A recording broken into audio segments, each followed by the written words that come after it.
po sa inyong lahat. Narito po tayo sa gabi ito, Panginoon. Tayo po ay mag-aaral ng banal na salita ng ating Panginoon. Bago tayo magsimula, mga kapatid, inanyayahan ko po kayo, tayo po yung manalangin sa ating Panginoon. Dakilang Diyos na makapangyarihan sa lahat, nagpapasalamat, Panginoon, sa gabing ito, Panginoon, Lord God, na sa live streaming na to, Panginoon, Lord God, hallelujah. Kami po'y mag-aaral, Panginoon, ang iyong banal na salita, Panginoon. Lord, dalangin ko, Panginoon, sa gabing ito, Panginoon, Lord God, na tago niyo po ako sa inyong likuran, Panginoon, Lord God, hallelujah, para maipahayag, Panginoon, ang inyong banal na salita, Panginoon, sa gabing ito, Panginoon. Ganoon din po, Panginoon, ang mga nasa nanonood, Panginoon, sa gabing ito, Panginoon. Bless din, Panginoon, Lord God, hallelujah. Ingatan mo sila, Panginoon, saan man sila, Panginoon, naroon, Panginoon, sa gabing ito, Panginoon, Lord God. I pray, Panginoon, for your protection, Panginoon, Lord God, sa bawat isa, Panginoon, na nanonood, Panginoon, sa live streaming na to, Panginoon. Maraming salamat, Panginoon. Ibinabalik ko, Panginoon, ng pasasalamat sa makapangyarihan mong pangalan ng pinagpagligtas. In Jesus' name, Amen. Magandang gabi, mga kapatid. In behalf of Team Calib, mga kapatid, ako po ay nagpapasalamat, Panginoon, sa aking team na bagaman hiwa-hiwalay kami sa gabing ito, mga kapatid. Wala man po sila, Panginoon, dito sa bahay namin, pero meron po tayong pag-aralan sa gabing ito.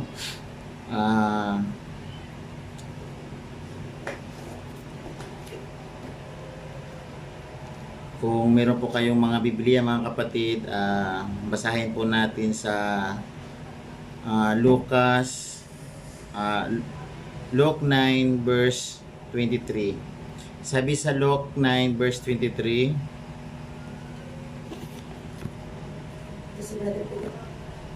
At sinabi niya sa lahat, kung ang sino mang tao ang ibig sumunod sa akin ay tumanggi sa kanyang sarili at pasanin sa araw-araw ang kanyang krus at sumunod sa akin. Napakaganda ng verse na ito, mga kapatid. Ito po yung dito po natin kukunin po ang ating topic, mga kapatid. Ibig sabihin, Panginoon, ng ating topic sa ngayon, sa gabing ito, Panginoon, sabi ng Panginoon, dito ating kukunin yung topic na soul, mga kapatid. Ibig sabihin, yung soul, mga kapatid, ay ibig sabihin nito ay submission. So sabi nga, if any man will come after me. So yung submission, mga kapatid, napakahalaga sa atin. Then yung sa una, mababasa natin yung submission, mga kapatid. Mayroon akong isang tatay na dumating, si Brother Pido, nandito. Medyo na-late lang, mga kapatid. Nakakakaba pala pag nagla-live ka sa sa ikaw lang mag-isa. Sabi sa basahin natin, mga kapatid, sa James chapter 4 verse 6 to 7. Dito mga kapatid, ang word na soul, na yung S stands for submission, mga kapatid. Kung ating babasahin sa Santiago Kapitulo 4 versikulo 6 hanggang 7,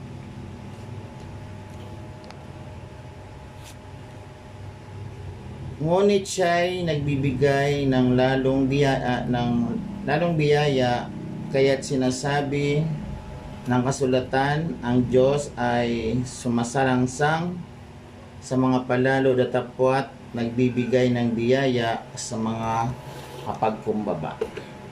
Di po ba sabi nila kung sino pa yung kung sino pa yung masama, sila pa yung binibiyayaan ng Panginoon. Kumbaga, sabi dito, nagbibigay ng biyaya ang Panginoon sa kasulatan, ang sumasalangsang sa mga palalo datapot nagbibigay ng biyaya sa mga mapagpakumbaba. Mga kapatid, tayo, kung marunong tayo magpakumbaba, kagaya ng sabi nga, mas maganda yung tayo ay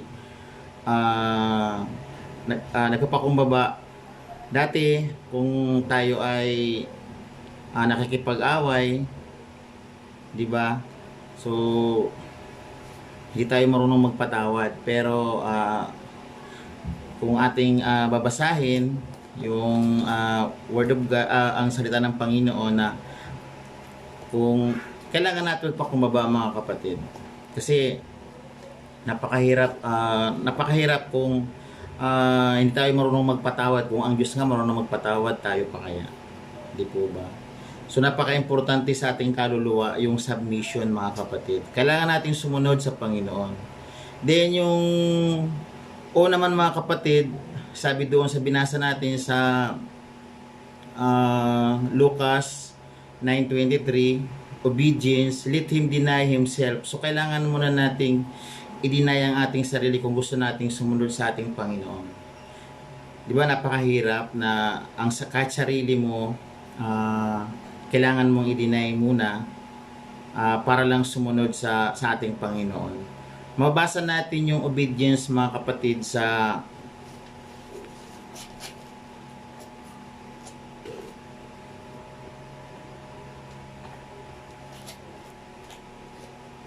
Romans chapter 4 verse 7. Nakakakaba pala mag live stream. Sorry, mga kapatid, ang obedience, mga kapatid, makikita natin sa 2 Corinthians chapter 10 verse 5.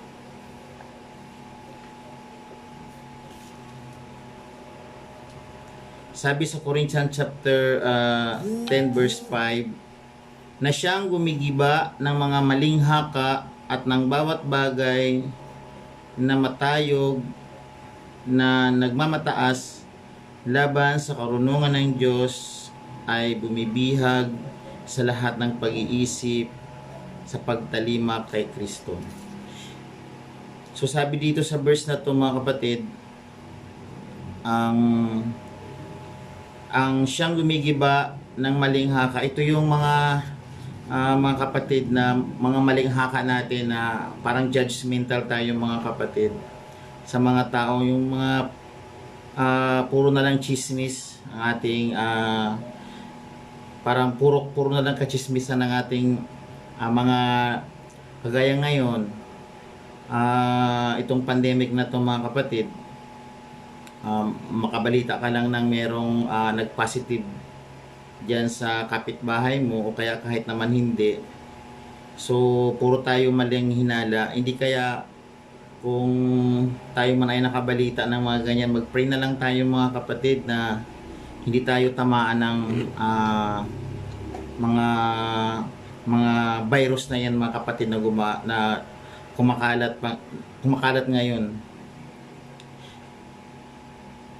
na matayong nagmamataas laban sa karunungan ng Diyos at bumibihag sa lahat ng pag-iisip sa pagtalima kay Kristo. Ito yung mas matalino pa tayo sa Panginoon. So walang taong kaya niya ang karunungan ng ating Panginoon.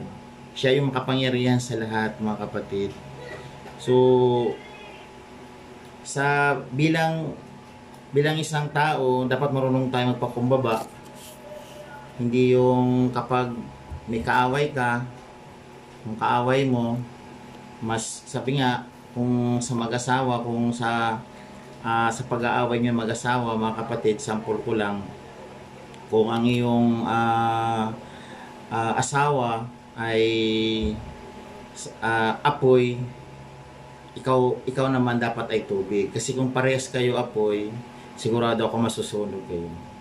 'Di ba? So, sa isang mag-asawa, kung kayo ay nag-aaway, dapat hindi mo sinasabayan din yung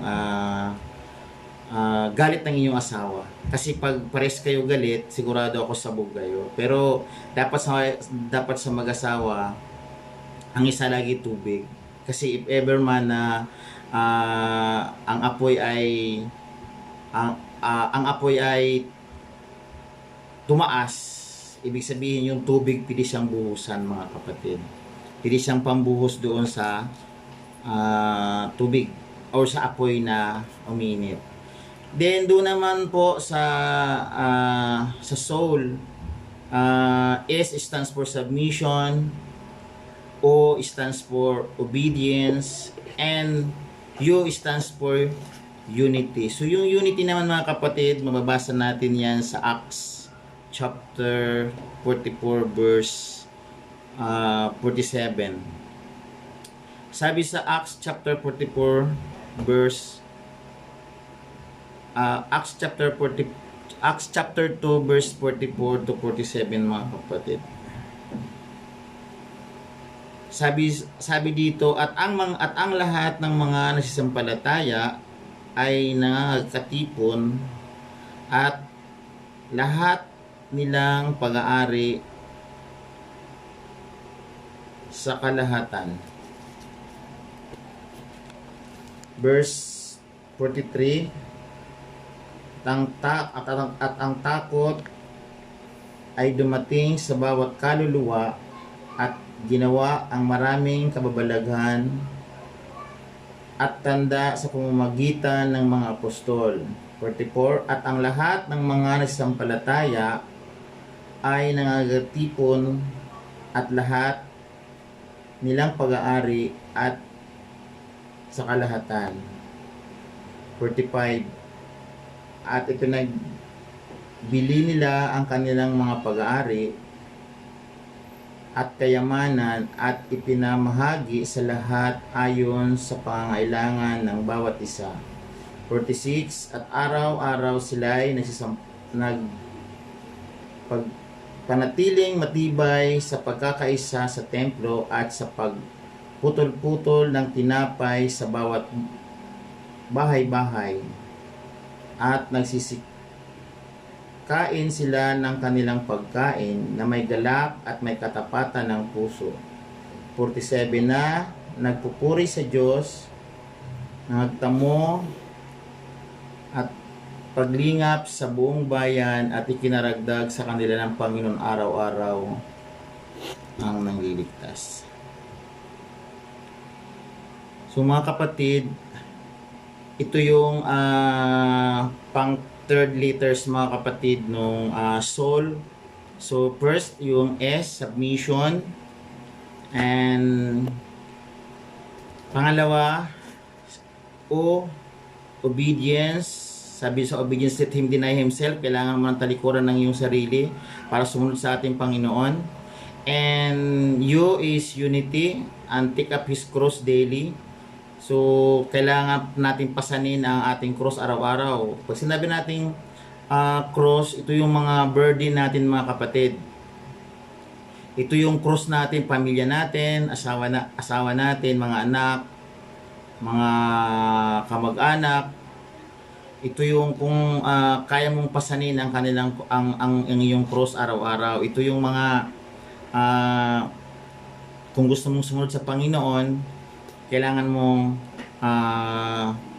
pasanin ang kanyang cross. Not literally na papasanin mo yung cross niya, mga kapatid. At sabi dito sa binasa natin sa Acts, ito yung pagkakaisa ng bawat mga disciple, mga kapatid. Sabi nga, At ang lahat ay nasisampalataya at nangagtipon, at lahat ng pag-aari ay kalahatan at ipinagbili nila. Ito yung kung meron kang sabi nga dito sa mundo, yung mga bagay natin na mga bagay-bagay na meron tayo na ipinundar natin sa dito sa mundong ibabaw, mga kapatid.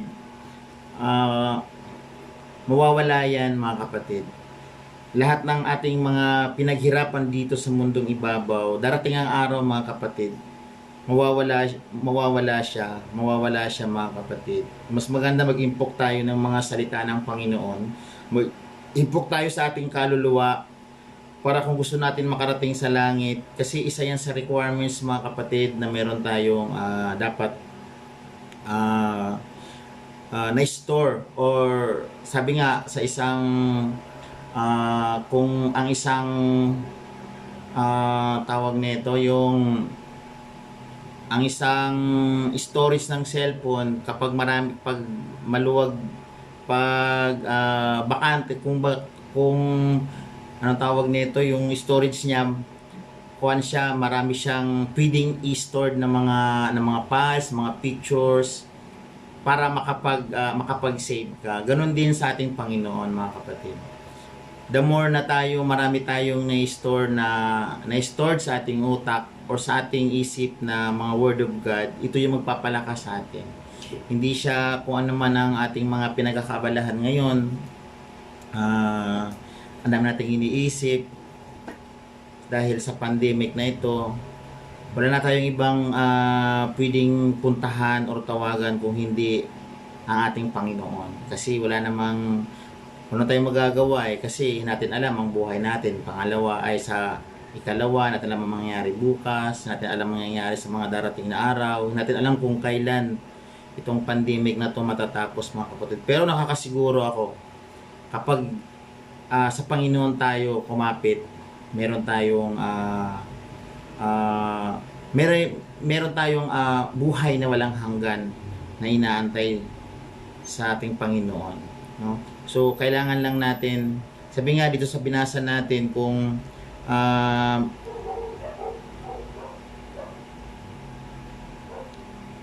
yung kanilang pagkakaisa, sabi na, di ba, kung ikaw, halimbawa, ikaw mayaman ka, sabi nga, ibenta mo yung ang mga ari-arian mo kung gusto mong sumunod sa Kanya. Iwanan mo ang iyong kayamanan, mga kapatid, kung gusto mong sumunod sa ating Panginoon. Ang hirap kaya nun, pinag-ipunan mo, talagang pinagtiyagaan mo siyang makamit or makuha dito sa mundong ibabaw. Then ang lahat ng yan, mga kapatid, mawawala din. Isang araw mawawala siya. Bakit? Kasi hindi habang sabi nga, ang lahat ng bagay sa mundo ay lilipas, pero yung salita ng Panginoon, hindi siya kukupas at hindi siya mawawala, mga kapatid. So last, doon sa soul, mga kapatid, natin pinag-aralan, which is yung love. So first, yung sa soul, ang meaning ng soul is submission. Sabi nga, if any man will come after me, let him deny himself, which is obedience, yung pagsunod. And you means unity, mga kapatid. Take up his cross daily. And the last is love, no? So para tayo ay makasunod sa Kanya, so kailangan natin ng pag-ibig. Ito yung sabi sa last, and follow me. So basahin natin siya sa Romans chapter 8 verse 35 to 39, mga kapatid. Medyo kailangan ko na siguro pasukat ng salamin, medyo tumatanda na, hindi na nakikita masyado yung mga letters, mga kapatid. Pasensya na kayo, medyo malabo na yung aking paningin. So sabi sa Romans chapter 35.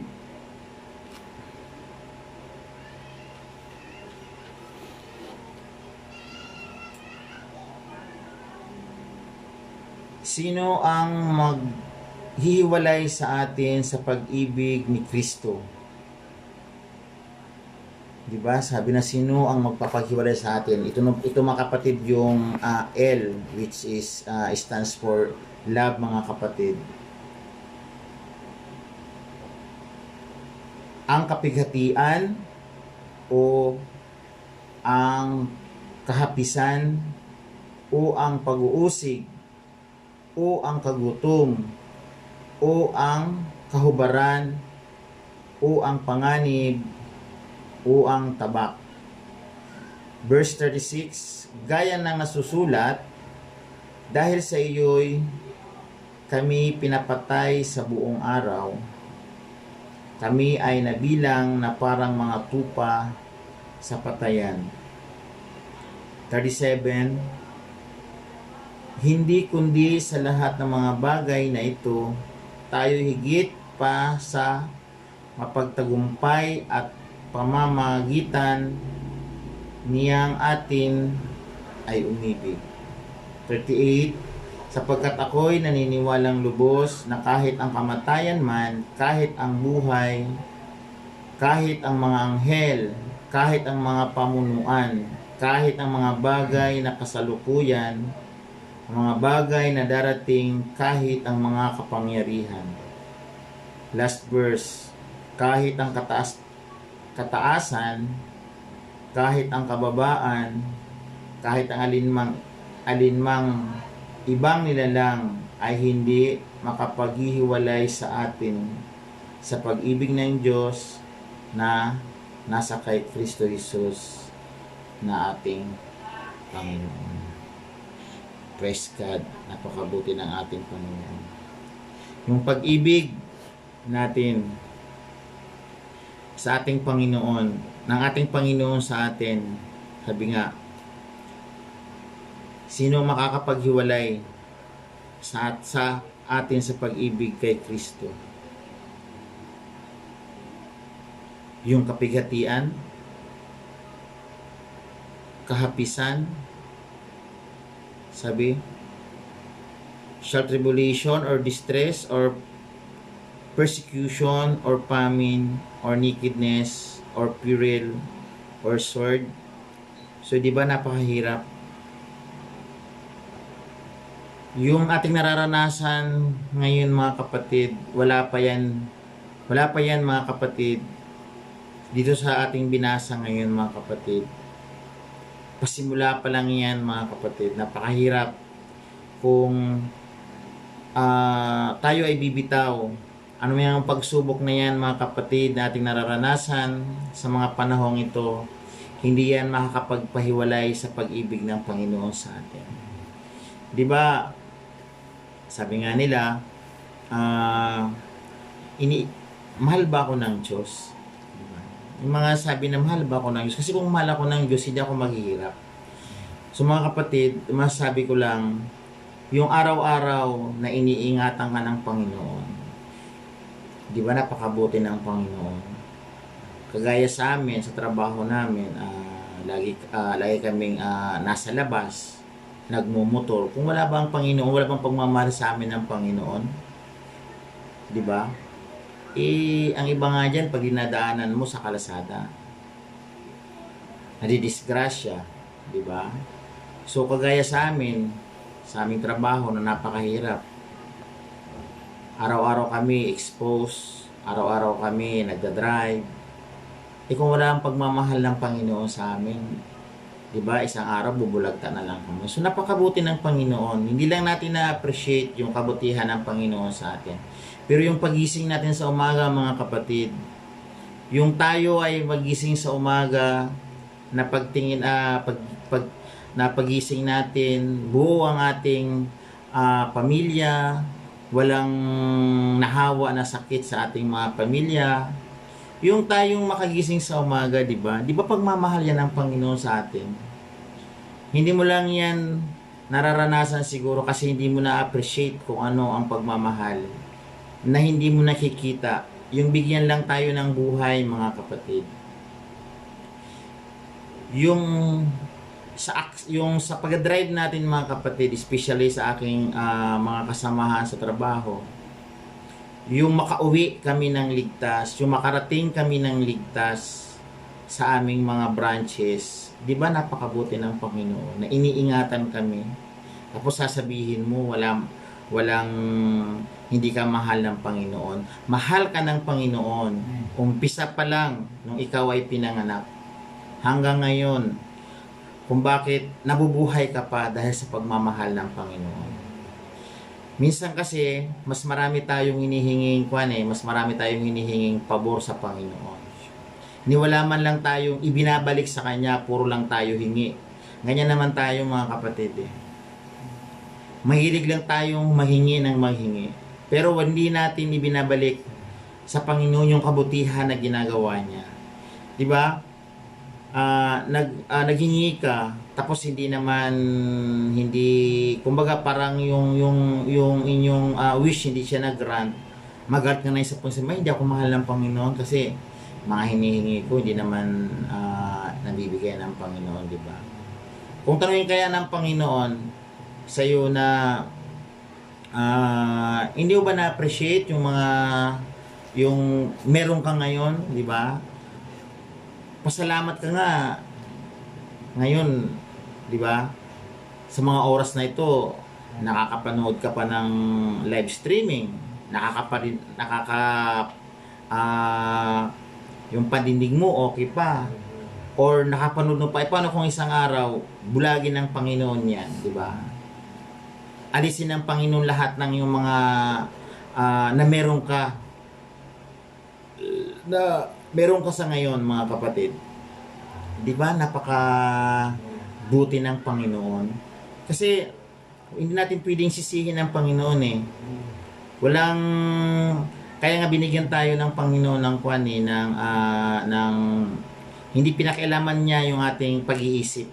At hindi niya yan pinakialaman kung ano ang gusto natin sa ating buhay, mga kapatid. Tayo nagdadala ng ating buhay. Kaya wag mong sisihin ng Panginoon kung ikaw ngayon ay naghihirap. Wag mong sisihin ng Panginoon kung ikaw ay hindi naging successful. No? Kasi kasalanan mo yan kung ikaw ay mamatay ng mahirap, mga kapatid. Kasi kung tutusin, binigay na sa atin ng Panginoon lahat. Nandiyan na lahat, buhay, hininga, at pasalamat ka pa nga kasi kumpleto ang pamilya mo, kumpleto ang lahat, ang kung ano ang meron ka diyan kung ano ang meron ka ngayon sa mga oras na ito. Yung makakita ka lang, yung makadinig ka lang, yung nakakakain ka pa sa araw-araw, at yung paggising mo sa umaga, yan pasalamatan mo yan sa Panginoon. Kasi yan yung pag-ibig ng Panginoon sa atin. Tayo iniibig ng Panginoon. Matagal na tayong iniibig ng Panginoon. Ang tanong, iniibig mo rin ba ang Panginoon? Diba? Matagal na tayong minamahal ng Panginoon. Kaya sa pagmamahal na yan, kapatid, mahal ng Panginoon ang bawat isa kanyang nilalang. Bawat isa nandito sa mundo, mahal ng Panginoon yan. Ikaw lang ang hindi marunong magmahal sa Panginoon. Paano kung nasabi yun, mga kapatid? Kasi pag okay ka, kapag meron ka ngayon, hindi mo naman kailangan ng Panginoon eh. Pero sa oras na nangailangan ka, sa oras na nasa bingit ka ng kamatayan, sa oras na meron kang sakit, mga kapatid, diyan ka lang hihingi sa ating Panginoon. Wala kang ibang malalapitan kung hindi ang Panginoon. Wala nang iba kung hindi ang ating Panginoon. Kahit anuman ang ginagawa mo sa buhay ngayon, anuman gaano ka man ka-successful sa iyong negosyo, sa iyong buhay, kung ano ka man meron ngayon. Pero pag wala kang Panginoon, maniwala ka, kapatid, balang araw, aalisin niya ng Panginoon sa iyo. Diba? Kaya pasalamatan natin kung ano ang meron tayo ngayon. Pasalamat tayo, may trabaho tayo. Pasalamat tayo na hindi tayo kinapitan ng sakit, di ba? Samantalang kung napapanood natin ngayon sa mga TV, ano ngayon ang makikita natin or mapapanood natin, puro COVID, puro COVID, puro COVID. Wala nang ibang iniisip ang lahat ng tao, takot nandiyan. Pero kapatid, sa Diyos may pag-asa kapatid. Sabi nga, hindi ko makalimutan lagi yung sabi sa Joshua chapter 1 verse 8 to 9 na basahin natin mga kapatid. Last verse na tayo mga kapatid sa ating pag-aaral. Sa susunod po na Sabado ulit. Medyo mahaba na ng konti. Ito yung aking iiwan sa iyo mga kapatid na isang verse mga kapatid na kung saan ito ang ating pangahawakan sa mga panahong ito mga kapatid. Dahil ang tao ngayon nag-aabang na lang kung paano ang gamot sa COVID, ilan na ang mga infected, pero nakalimutan natin ang Panginoon. Lahat ng yan mga kapatid, kayang-kaya ng Panginoon yan. Siguro kaya pinapatagal pa yan para lahat ng tao mga kapatid ay tumawag sa ating Panginoon. Inaantay lang naman ng Panginoon ang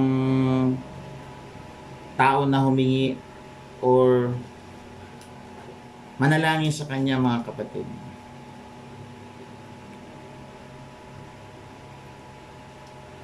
So last verse tayo mga kapatid sa ating pag-aaral sa gabing ito sa Book of Joshua chapter 1 verse 9. Sabi dito, hindi ba kita inuutusan, ikaw ay magpakalakas at magpakatapang ng mabuti, huwag kang matakot ni manglupaypay sapagkat ang Panginoon mong Diyos ay sumasayo saan ka man pumaroon. Di ba napakabuti ng Panginoon? Sinabi niya yun sa Book of Joshua mga kapatid na tayo daw ay magpakalakas at magpakatapang ng mabuti. At huwag tayong matakot mga kapatid, umanglupaypay kasi ang takot mga kapatid nandiyan na eh. Takot tayo kasi kung matakot tayo, hindi natin ma-overcome yung takot natin mga kapatid. Baka mamatay na lang tayo sa takot o kaya sa nervyos mga kapatid. Kasi kung ang talagang pinapanghawakan mo na ang sinabi ng Panginoon, sabi nga sa chapter 9, sapagkat ang Panginoon mong Diyos ay sumasayo saan ka man pumaroon kapatid. Diba napakabuti ng Panginoon? Saan ka man daw pumaroon, nandyan ang Panginoon sa iyo. Nandyan sa atin mga nanonood ang Panginoon. Nandyan lang siya tumutok-tok sa atin. Kaso natin siya pinagbubuksan eh. Kasi, bakit? Akala natin yung tumutok-tok sa bahay natin, Bombay, maniningil. Diba? So kaya nga, yun pala ang Panginoon na pala ang tumutok-tok. Yun pala yung Panginoon na sa pintuan tumutok-tok sa atin. Kasi para pumasok sa atin. Ibig sabihin, nandiyan na yung Panginoon sa atin, tumutok-tok sa ating mga puso. Kailangan lang natin tanggapin ang ating Panginoon na siyang tagapagligtas natin. Diba napakabuti ng ating Panginoon. Yan lang mga kapatid ay kung pinanghahawakan na verse na yan. Na tayo daw ay magpakalakas, magpakatapang ng mabuti, huwag matakot, o manglupaypay sapagkat ang Panginoon mong Diyos ay sumasayo saan ka man pumaroon. Diba napakabuti ng Panginoon. Sinabi mismo ng Panginoon yan na saan ka man pumaroon kapatid, kasama natin lagi ang ating Panginoon. Kaya di ba minsan kapag tayo nagta-travel, minsan one time muntik kang ma-accident tayo. Diyos ko, salamat Panginoon, iniligtas mo ako doon sa disgrasya na yun. So ibig sabihin kasama natin ang Panginoon sa araw-araw ng buhay natin. Kasama natin lagi ang ating Panginoon. Pero kapag hindi na natin kasama ang ating Panginoon, yan ang nakakatakot kapatid. Baka mamaya mapahamak tayo. Kaya lagi nating isipin ano man ang ating pananampalataya, basta nasa puso natin ang ating Panginoon. Sigurado ako sa sinabi ng ating Panginoon sa verse 9 ng Joshua, saan ka man pumaroon, nariyan lagi ang Panginoon kasama natin. Maraming salamat. Muli sa gabing ito, hanggang dito na lang ang ating pag-aaral ng banal na salita.